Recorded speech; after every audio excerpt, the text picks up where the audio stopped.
Hello and welcome to my YouTube channel online study best plus. मैं हूं अमित शुक्ला।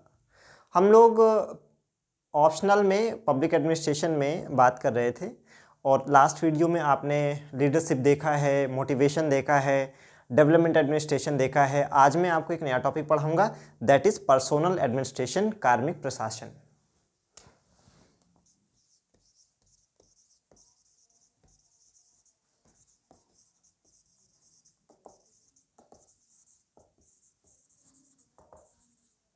कार्मिक प्रशासन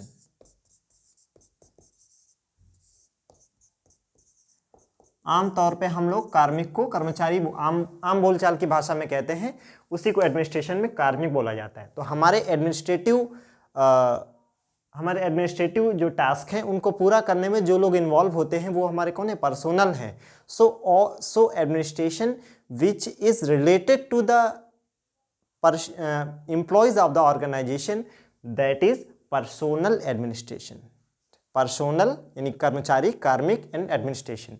सो what is the definition of personnel administration? पहले अगर कभी भी पर्सोनल एडमिनिस्ट्रेशन पे कोई भी क्वेश्चन आएगा देन आपको दो से तीन लाइन का एक डेफिनेशन तो लिखना ही होगा, राइट?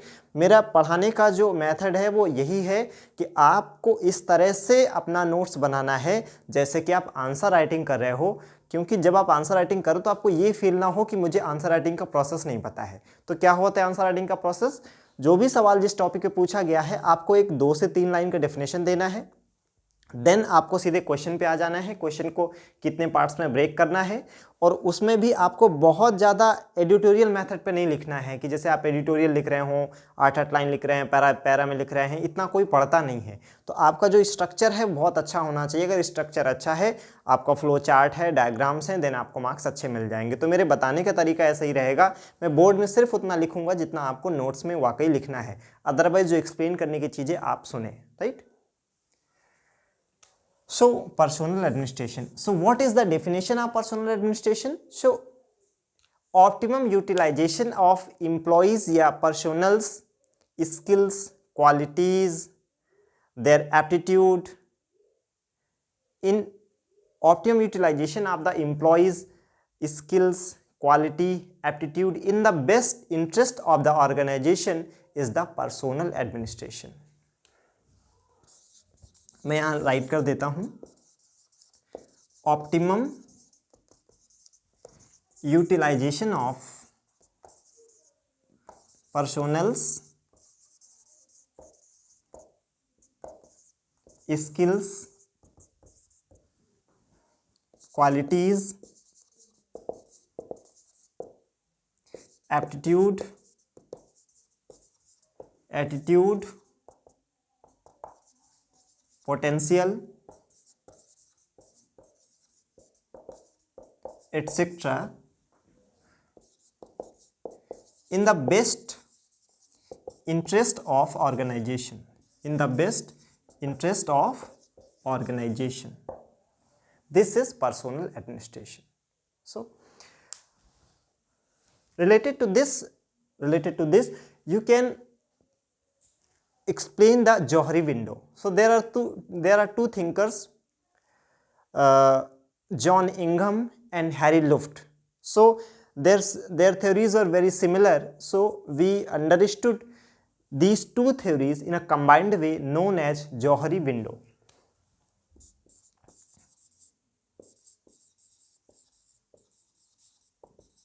किसी भी ऑर्गेनाइजेशन को ये पता होना चाहिए कि उसके साथ जो एम्प्लॉयज़ या पर्सोनल जुड़े हुए हैं वो किस लेवल के हैं। कुछ एम्प्लॉयज़ ऐसे होंगे जो आउटस्टैंडिंग होंगे, आप जितना भी टास्क दोगे आपकी उम्मीद से बेहतर करेंगे। कुछ ऐसे होंगे आपने जितना बोला उतना तो हूबहू कर दिया, उससे कुछ ज़्यादा नहीं किया। कुछ ऐसे होंगे जितना कंपनी ने उनको टास्क दिया या जो उनसे मतलब एक्सपेक्टेड था वो पूरा उतना नहीं कर पाए। और कुछ ऐसे होंगे जो कि कंपनी के लिए बर्डन होंगे, कंपनी बहुत ही जल्दी इनको अपने यहाँ से ले ऑफ करेगी, छुट्टी कर देगी उनकी। तो किसी भी ऑर्गेनाइजेशन के लिए बहुत इम्पॉर्टेंट होता है उसे ये पता करना कि उसके जो पर्सोनल या एम्प्लॉयज़ हैं उनमें क्या ऐसा है जो नर्चर किया जा सकता है in the best way of the organisation. So this method of shortlisting employees in different categories can be understood by the Johari window. So what is this Johari window?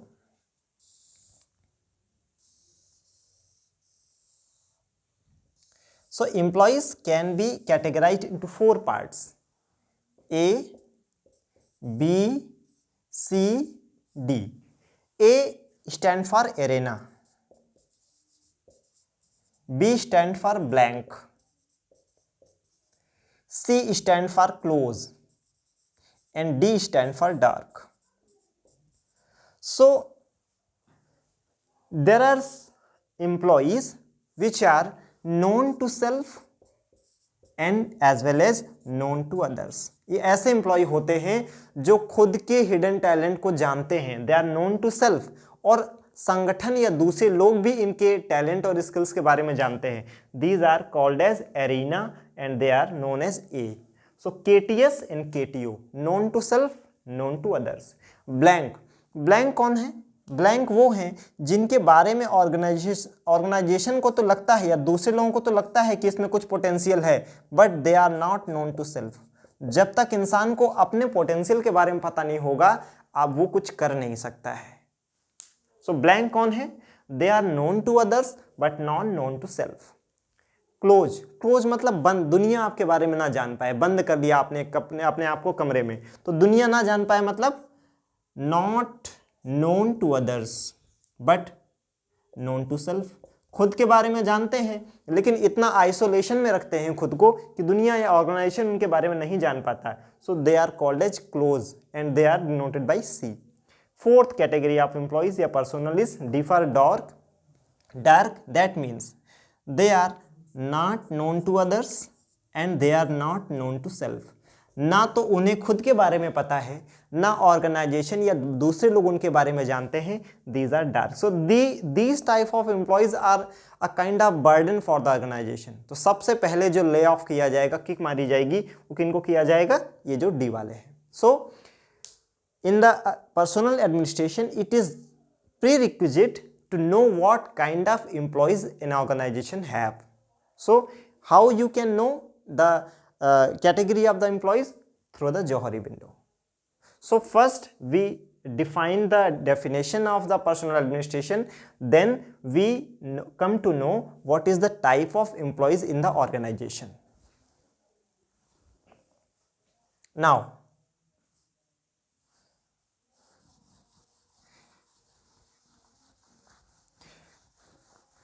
we will understood what is personal administration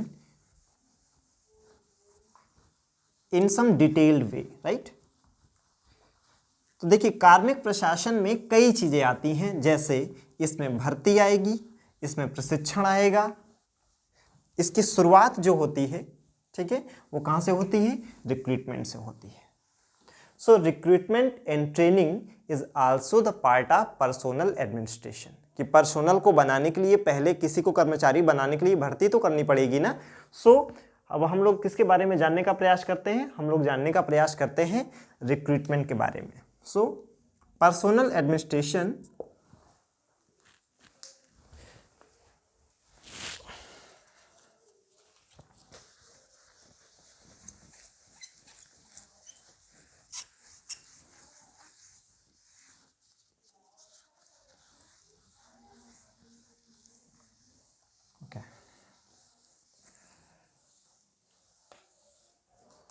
ठीक है.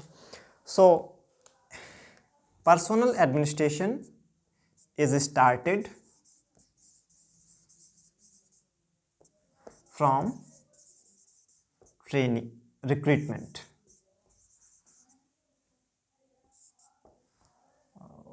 wait until it is usable. Okay, what can I do is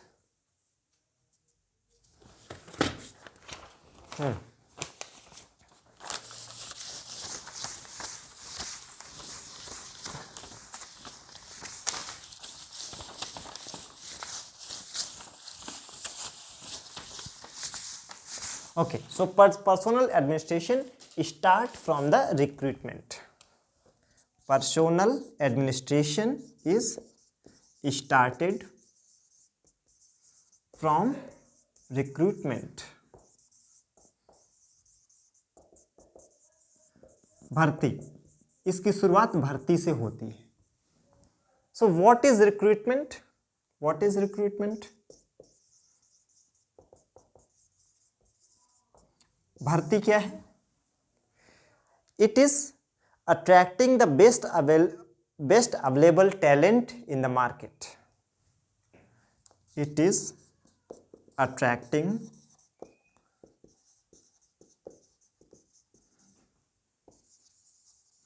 best available talent. ठीक है. Types of recruitment.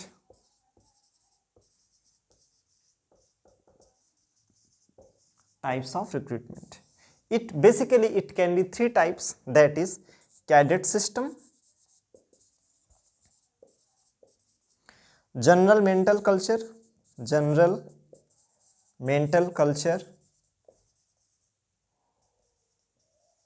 and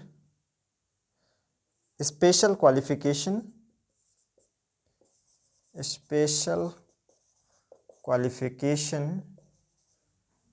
system.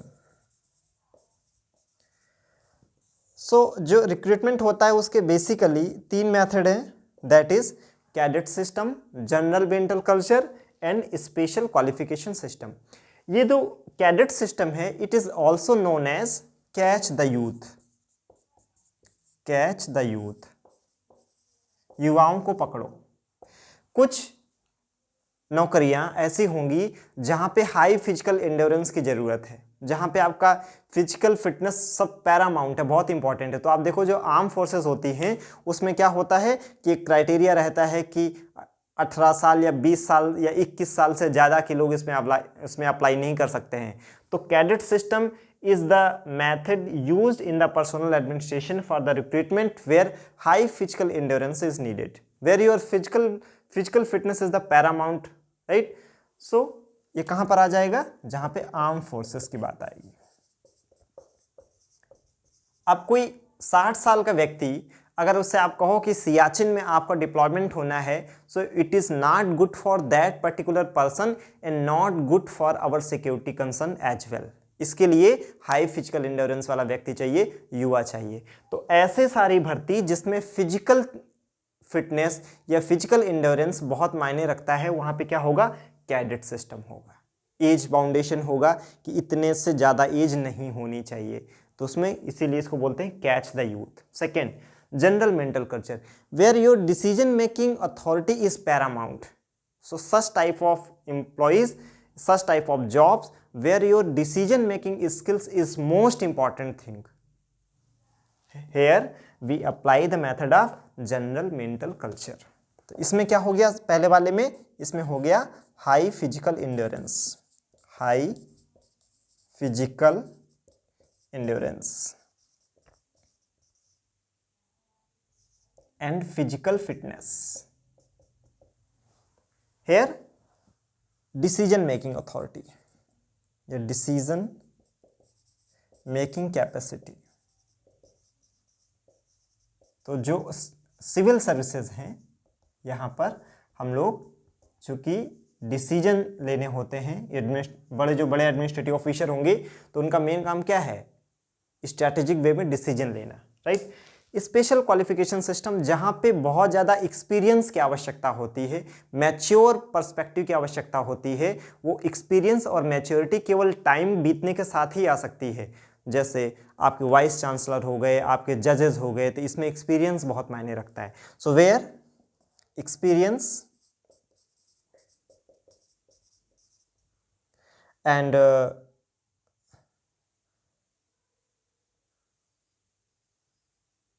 wider perspective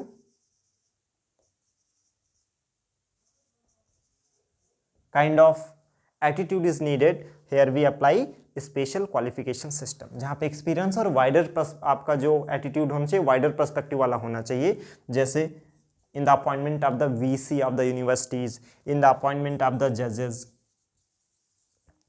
so we understood what is personnel administration, how we can know the our kind of employees in the organization through the Johari window. Now personal administration started from the recruitment. So first you have to define what is the recruitment, right? Then types of recruitment, then objective of the recruitment. What should be the objective of the recruitment?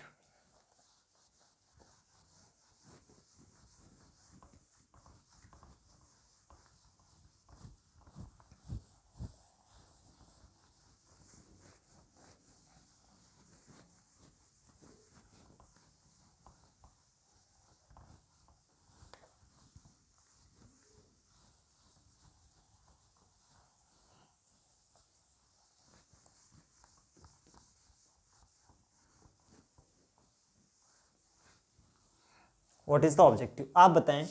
और किसी कोई भी जब आप recruitment किया जाता है तो उसके पीछे का ऑब्जेक्टिव क्या होता है?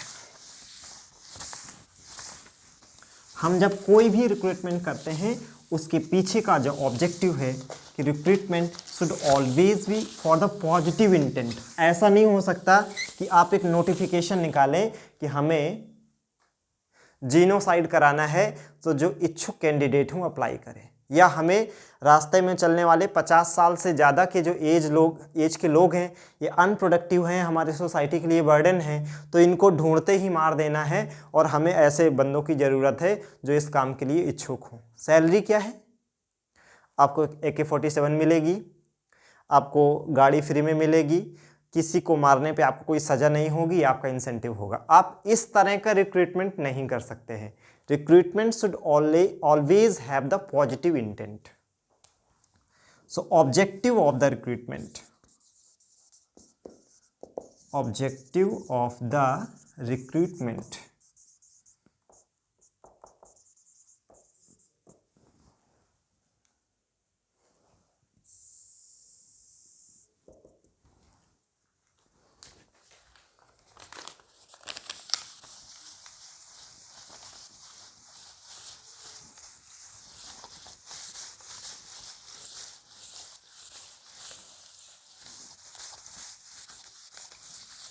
ठीक है, objective of the recruitment, so it should B positive intent, it should B impartial. आपने देखा होगा जब कभी लोगों को ये पता चलता है कि इस भर्ती में धांधली हो गई, करप्शन हो गया है, पहले से पेपर आउट हो गया है, राइट, सो जहाँ पे इम्पार्शियलिटी नहीं रह जाएगी वो रिक्रूटमेंट अच्छा नहीं माना जाता है। तो इम्पार्शियल, किसी को आपको फेवर नहीं करना है, जो भी बेस्ट अवेलेबल टैलेंट है उसको मौका मिलना चाहिए, right. Then it should be quick. ऐसा भी ना हो कि नोटिफिकेशन निकालें 2017 में और भर्ती करें 2022 में, तो इसमें तो उसकी जो एनर्जी जो ऑर्गेनाइजेशन के यूज में आनी चाहिए थी वो तो फ्रस्ट्रेशन में चली गई, और उसके फिर केवल ऑर्गेनाइजेशन ही किसी व्यक्ति का जीवन नहीं होता है, उसकी अपनी समस्याएं होती हैं, अपना परिवार होता है, वो इंतजार में उसका परिवार भी सफ़र करता है, और किस मेंटल एगोनी से वो बच्चा गुजरता है वो केवल बच्चा ही जानता है।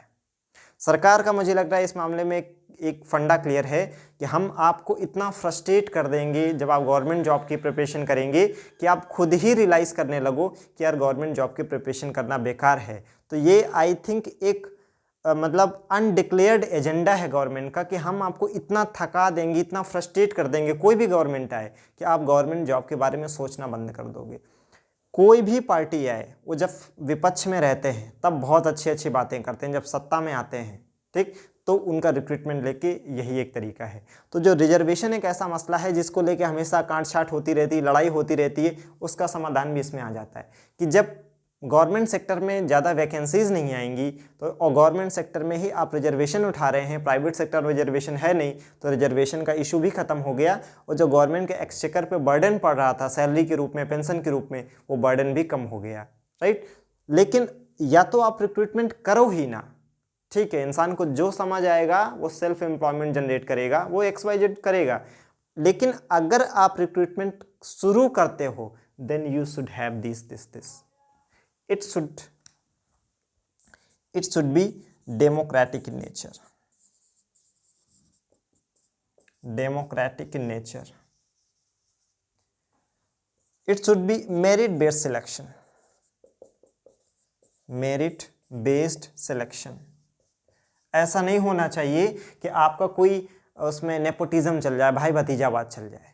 जो मेरिट में अच्छा है उसको होना चाहिए। These are some points which should be keep in mind while recruiting for any purpose. Okay,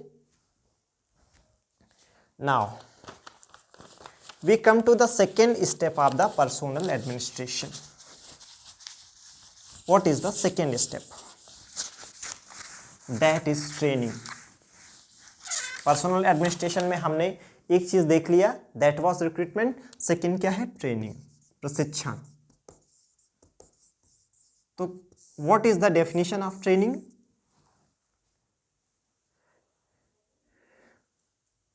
optimum converting the individual skills, qualities, aptitude in the organizational form.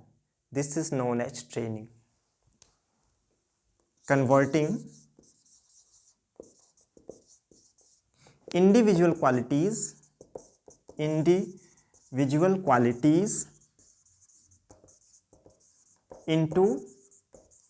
organizational qualities,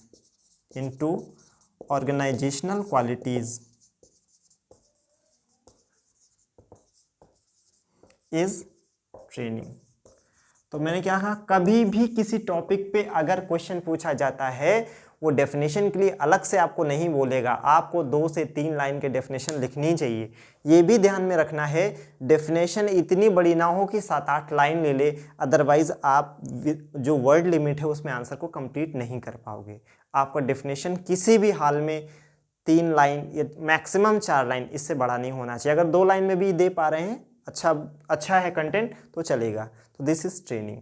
okay, so it can be understood by the following diagram, right? जैसे this is individual quality line, this is individual quality line, and this is organizational quality line. So your individual qualities are converted in the organizational qualities. This is training. Okay, this is training.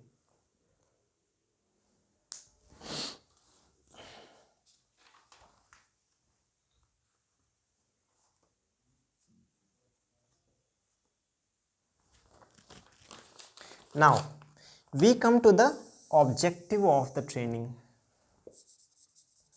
Objective of the training बहुत simple है। क्या है? देखिए, हर चीज को आपको road नहीं करना है, उसको आपको इस तरह से याद नहीं करना है, राइट? वो सब कुछ चीजें ऐसी होंगी जहां पर आपको आपका एक जो कॉमन सेंस है उसे यूज करना है। अगर आप किसी को ट्रेनिंग दोगे तो किस पर्पज से दोगे? तो ट्रेनिंग के ऑब्जेक्टिव क्या है? सो पहला हो गया making awareness of expected job, कि जो भी जॉब आपको दी जा रही है उसके बारे में आपको अवेयर कराया जाए। Making aware of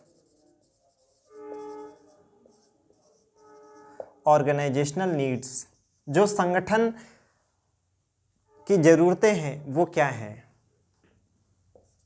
capacity building, आपको अगर ऑर्गेनाइजेशन की जो नीड्स हैं वो बता दिया जाए, केवल उतने से काम नहीं चलेगा, आप में वो पोटेंशियल डेवलप करना पड़ेगा, आप में वो कैपेसिटी बिल्ड करनी पड़ेगी। Resolution of present and future problems,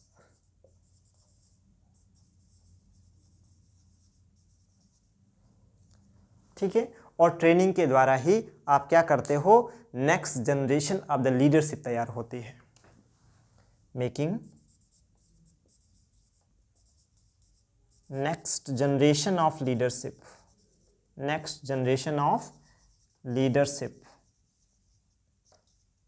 So these are some objective of the training. Now, types of training.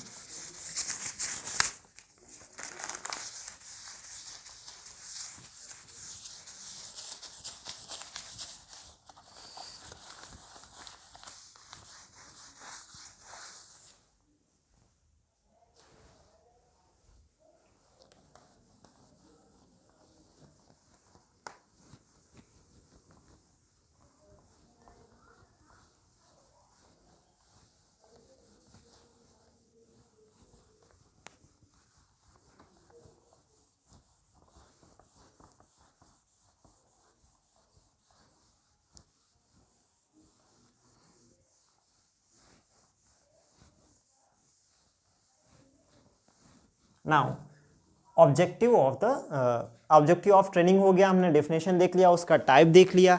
Now we come to the point of types of training. ठीक है, training के type क्या है. Wait until it is usable.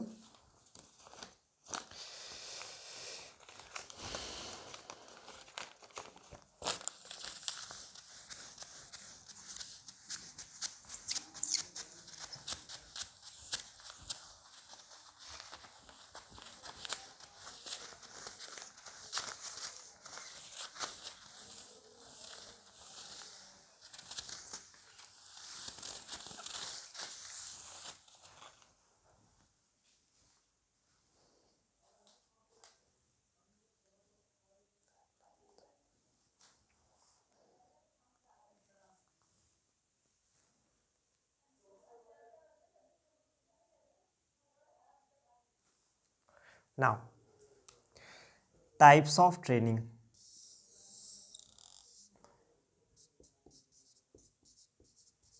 Types of training. According to need and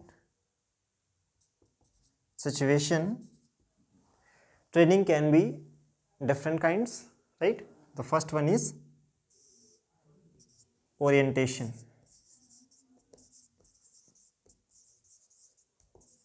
orientation में क्या होता है, जो एक बेसिक इन्फॉर्मेशन होती है ऑर्गेनाइजेशन के बारे में, एक छोटे लेवल पे उसको प्रिपेयर किया जाता है एम्प्लॉयज़ को ऑर्गेनाइजेशन की नीड की पूरा, कि वो ऑर्गेनाइजेशन की नीड को पूरा कर सके, तो उसको हम लोग ओरिएंटेशन या इंडक्शन बोलते हैं. ओरिएंटेशन या इंडक्शन. ठीक. Then syndicate training. Syndicate training. It is also known as behavioral training. इसमें क्या होता है कि जिन परिस्थितियों में आपको काम करना है वो परिस्थितियां क्रिएट की जाती हैं, फिर ये देखा जाता है कि आप कैसे सीख रहे हो. अगर आप इस पर्टिकुलर पोजीशन पे रियल टाइम पे होगे तो कैसा रिएक्ट करोगे, तो ये आपके बिहेवियर से रिलेटेड होती है, इसलिए इसको बिहेवियरल ट्रेनिंग भी कहते हैं. कि आपको जिन सिचुएशन पे काम करना है वो सिचुएशन पैदा की जाती हैं और उसमें आपको ट्रेंड किया जाता है, आपके बिहेवियर में वो चीज़ें डाली जाती हैं. That is why it is known as syndicate training. इसमें होता क्या है कि जो पर्सनल्स होते हैं, एम्प्लॉयज़ होते हैं, उनको कई ग्रुप में बांट दिया जाता है and those are known as syndicate. Okay, तो जैसे हमने क्या किया है, अभी क्या किया कि ये जो एम्प्लॉयज़ हैं इनको हमने 3 ग्रुप में बांट दिया. ये ग्रुप 1 है, ये ग्रुप 2 है, ये ग्रुप 3 है. 1 2 3 दीज आर सिंडिकेट, राइट. तो पहले का काम क्या है, identify the problem. Identifying the problem and arranging the required resources. समस्या की पहचान करो और जो संसाधन आवश्यक हैं वो जुटाओ. ये क्या करेगा, resolve the problem. Resolve the problem. अब इन्होंने जो समस्या की पहचान की, रिसोर्सेज इन्होंने अरेंज किए, उसके अकॉर्डिंगली इन्होंने सॉल्यूशन दिया, कोई रिजॉल्व किया. अब ये सही हुआ है कि नहीं हुआ है, इसके लिए एक ग्रुप है जो सुपरवाइज कर रहा है, supervision. So they are coordinated in the best way and by their collective effort any job is done. So these syndicates when performed in a coordinated manner, this type of training is known as syndicate training and also it is known as behavioral training. Example हो गया जैसे आपका mock drill. ऐसे ही कह दिया गया कि वहां पे आग लगी है और आपको अब जल्दी से वहां पहुंचना है और आपको एक्शन लेने हैं। जैसे आपका हो गया मास मैनेजमेंट, भीड़ नियंत्रण हो गया, मास मैनेजमेंट। आपका सर्जिकल स्ट्राइक हो गया,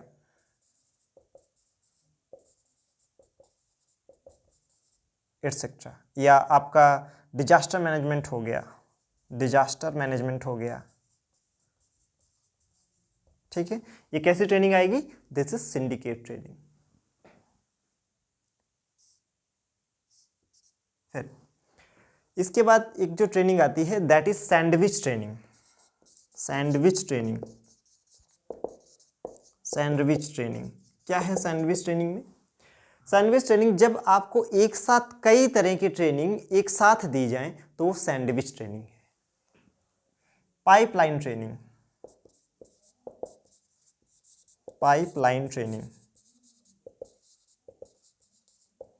pipeline training, one after another, one training after another, one kind of training after another। जब एक पूरा हो जाए तब दूसरा, तो ट्रेनिंग लगातार होगी लेकिन एक बार में एक ही होगी, then it will be known as what? Then it will be known as pipeline training. और जब एक ही साथ कई ट्रेनिंग दी जाए दैट इज सैंडविच ट्रेनिंग। फिर सिमुलेशन, सिमुलेशन में क्या होता है? virtually such atmosphere is created in which you are supposed to perform the job।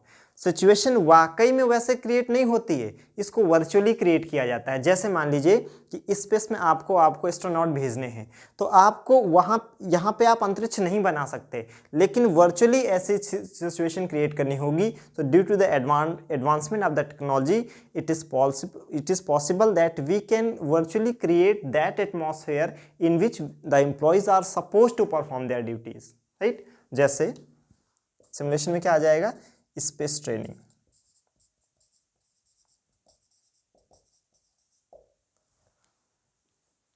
Is that very clear? And the next one, case study training। Case study training, case study training में क्या होता है? Detailed वे में किसी भी need को analyse किया जाएगा, देन आपको बहुत डिटेल्ड जो ट्रेनिंग दी जाती है उसको बोलते हैं केस स्टडी ट्रेनिंग। एक चीज़ आपको हमेशा ध्यान रखना है, आप जब भी इस तरह का कोई फ्लो चार्ट बनाएं वो देखने में सिमेट्रिकल होना चाहिए, ठीक। तो अगर आपको लगता है कि आप 5 इस तरह से आपने बना दिया है, तो अगर आप 7 बनाओगे या 5 बनाओगे तो सिमेट्रिकल नहीं रह जाएगा आपका जो फ्लो चार्ट है। फ्लो चार्ट सिमेट्रिकल होना चाहिए, ये ध्यान रखना बहुत ज़्यादा ज़रूरी है। जैसे मैंने क्या किया, 1 2 3 4 बना लिए, फिर इधर मैंने 5 किया, इधर मैंने 6 किया। तो अगर आप एक आपको याद भी आ रहा है ना, तो उससे कुछ नहीं हो जाएगा, उसे छोड़ दो। तो ये क्या बना रहेगा? ये सिमेट्रिकल बना रहेगा। 1 2 3 4 और ये आमने सामने हो गया। अब मान लो मैं इधर बनाऊं फिर इधर ना बनाऊं तो फिर देखने में खराब लगेगा। तो फ्लो चार्ट बनाते समय ये जरूर ध्यान रखें कि आपका फ्लो चार्ट देखने में क्लियर, नीट एंड क्लियर होना चाहिए, उसमें बहुत ज़्यादा हौच पौच नहीं होना चाहिए। So this is how we understood the training as well, right. So this is how we completed the personal administration topic as well, right. जितना मैंने लिखा है, अगर आप इतना अपने नोट्स में लिखोगे, आंसर राइटिंग फॉर्मेट में ये है, जिससे आपको आंसर राइटिंग में भी बहुत मदद मिलेगी। If you like this video please subscribe, share, comment. And आप अगर आपको समझने में कोई प्रॉब्लम हुई है देन आप कमेंट सेक्शन में बताएं कि आपको ये चीज़ क्लियर नहीं हुई है, मैं नेक्स्ट वीडियो में उसे बताने का प्रयास करूँगा। अगर आप पब्लिक एडमिनिस्ट्रेशन पढ़ना चाहते हैं देन आप मुझे इस नंबर पे कांटेक्ट कर सकते हैं।